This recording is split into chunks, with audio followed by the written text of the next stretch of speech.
안녕하세요. 인간교회 성도 여러분. 우리 그리고 유치부, 유초등부, 중고등부, 청년부, 우리 주일학교 모든 친구들 한 주간 잘 지내셨나요? 우리 오늘은 놀라운 토요일 인간교회 가정예배 드리는 날입니다. 우리 가족들과 함께 모여서 하나님 앞에 찬양하시면서 우리 가정예배로 하나님께 나아가겠습니다. 이 시간에 찬양하시겠습니다.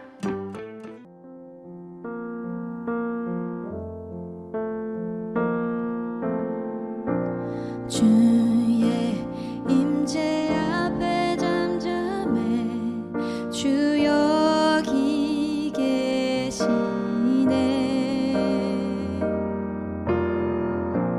와서 모두 굽혀 경배해 신령과 진리로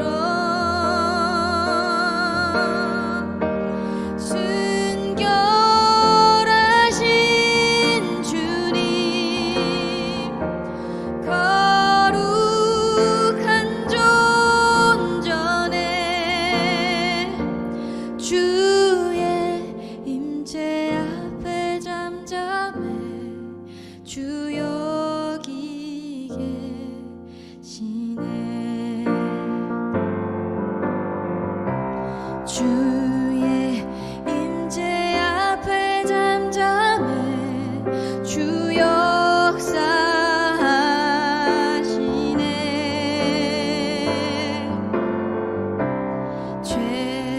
죄사하고 치유하시는 놀라운 주 은혜.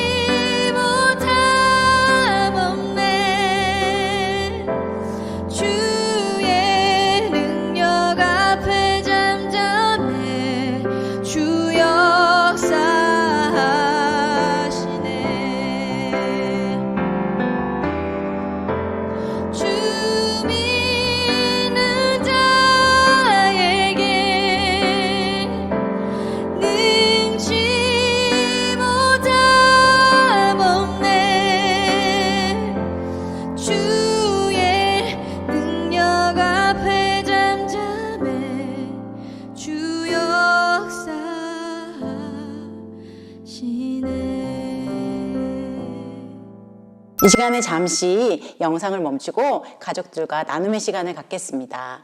한 주 동안 생활하면서 하나님의 임재를 경험한 일이 있으면 우리 부모님은 자녀들에게, 또 자녀들은 부모님에게, 또 형제 자매에게 나는 이런 부분에서 하나님의 임재를 느꼈어, 경험했어 라고 나누는 시간을 갖도록 하겠습니다.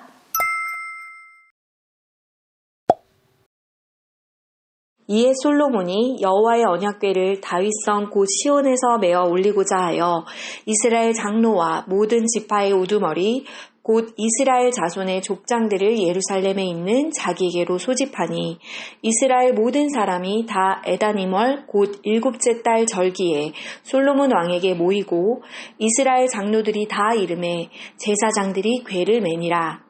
여호와의 궤와 회막과 성막 안의 모든 거룩한 기구들을 메고 올라가되 제사장과 레위 사람이 그것들을 메고 올라가매 솔로몬 왕과 그 앞에 모인 이스라엘 회중이 그와 함께 그 궤 앞에 있어 양과 소로 제사를 지냈으니 그 수가 많아 기록할 수도 없고 셀 수도 없었더라. 제사장들이 여호와의 언약궤를 그 처소로 메어드렸으니 곧 성전의 내소인 지성소 그룹들의 날개 아래라.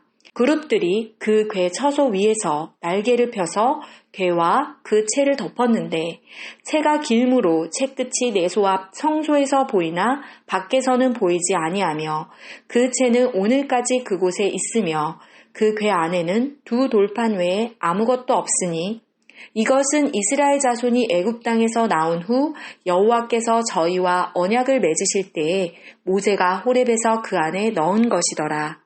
제사장이 성소에서 나올 때에 구름이 여호와의 성전에 가득하매 제사장이 그 구름으로 말미암아 능히 서서 섬기지 못하였으니 이는 여호와의 영광이 여호와의 성전에 가득함이었더라. 오늘 설교의 제목은 하나님의 임재를 준비하라 라는 내용으로 같이 은혜를 나누시겠습니다.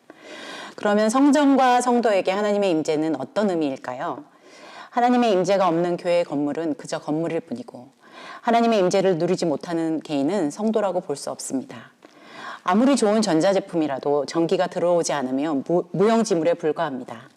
하나님의 임재가 떠난 성전, 하나님의 임재가 없는 가정과 개인은 비참한 그 자체일 것입니다. 그렇다면 하나님의 임재는 어떻게 경험할 수 있나요? 솔로몬 왕이 성전 봉헌을 위해 가장 중요한 여호와의 언약궤를 성전에 봉헌하는 일을 하나님의 방법대로 신중하게 했습니다. 먼저 그는 모든 이스라엘 사람들을 동참시킵니다. 그리고 날짜를 신중하게 정합니다. 성전 봉헌의 날을 초막절로 정합니다. 초막절은 수확의 절기로 애굽과 광야에서 구원하신 하나님께 감사하는 절기입니다. 솔로몬은 이날에 성전을 봉헌함으로써 성전 봉헌의 의미를 더하길 원했습니다. 운반하는 일도 말씀대로 했습니다. 과거 다윗 때에 우사가 언약궤를 만져 죽은 일이 있지만 솔로몬은 그와 같은 전철을 밟지 않고 말씀대로 제사장들이 언약궤를 옮기도록 합니다. 하나님의 일은 하나님의 방법대로 해야 합니다. 하나님의 충만한 임재는 하나님의 방법대로 행할 때 일어납니다. 효율과 능률보다 하나님의 방법이 더욱 중요합니다. 지금 이 시대는 과정이 어찌되든 상관없이 중요하고 좋은 결과만을 얻기 위해서 살아가는 시대에 우리가 살아가고 있습니다. 우리의 가정들은 어떠신가요? 우리의 자녀들에게 우리의 부모님들은 어떠신가요? 우리 자녀들이 좋은 성적과 좋은 결과를 얻기 위해 어떠한 과정과 어떠한 상황을 지나든지 상관없이 좋은 결과만을 바라시진 않는지 우리 가정들을 돌아보시기를 바랍니다. 하나님의 방법대로, 하나님이 원하시는 과정대로 우리가 사는 것이 중요합니다. 하나님이 믿음의 사람들에게 원하시는 삶일 것입니다. 여호와의 언약궤가 지성소의 그룹들의 날개 아래 조심스럽게 안치되었습니다. 궤 안에는 하나님께서 백성과 언약을 맺으신 돌판이 있습니다.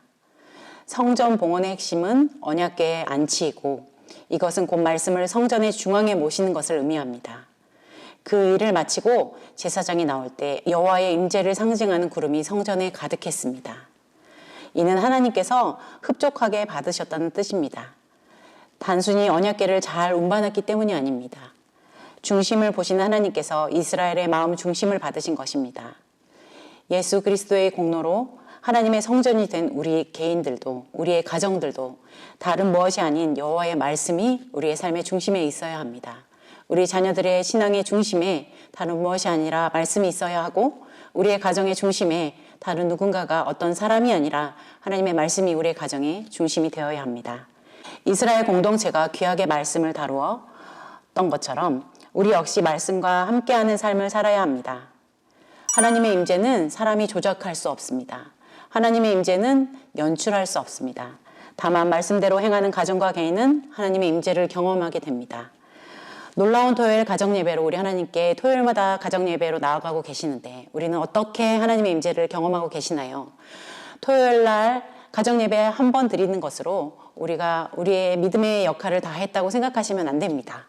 이 가정예배가 시작이고 이 가정예배를 통해서 우리 가정의 개인들이 하나님의 말씀을 귀하게 여기고 그 말씀을 묵상하고 말씀을 읽고 또 나누는 삶으로 나아가야 우리의 삶의 모든 영역에 하나님의 임재를 경험할 수 있습니다. 이스라엘 백성들과 사람들이 성전을 건축하고 가장 먼저 한 일이 하나님의 언약궤를 그 성전의 중심에 놓았던 것처럼 우리의 삶의 중심에 우리가 무엇을 놓아야 할지 우리가 믿음으로 결정해야 할 때입니다. 우리는 어떻게 살아야 할까요? 우리의 가정이 어떻게 믿음으로 성장해야 할까요? 우리는 어떻게 하나님의 임재를 경험할 수 있을까요?